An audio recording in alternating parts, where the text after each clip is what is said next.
నీవే రుద్రుడిగా మారి అర్చించడమే ఈ యొక్క మహన్యాస వార రుద్రాభిషేకము అన్నారు. అంటే యద్భావం తద్భవతి. నువ్వు ఎలా భావిస్తే అలా భావంలో ఉంటుంది. నేను భగవంతుడిని ఆవాహన చేసుకొని నేను రుద్రుడిగా మారాలనేటటువంటి భావం నీలో ఉంది అనుకో, నువ్వు మహన్యాస వార రుద్రాభిషేకాన్ని చేయడానికి అర్హత పొందుతావు.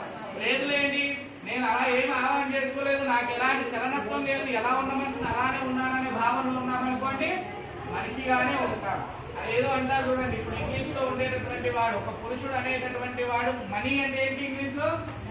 డబ్బు. షీ అంటే స్త్రీ.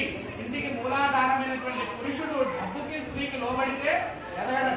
కాబట్టి మనిషి అనేటటువంటి భావనతో మానేసుకొని మనం ఏం చేయాలంటే మానవుడిగా మారాలి. మానవుడిగా మారాలంటే ఏముండాలి? మనలో భగవంతుడు ఉండాలి. మహాన్యాసంలో ఒక చోట చెప్తాడు, దేహో దేవాలయ ప్రోక్తో జీవో దేవ సనాతనః త్యజేత్ అజ్ఞాన నిర్మల్యం సోహం భావేన పూజేత్. అంటే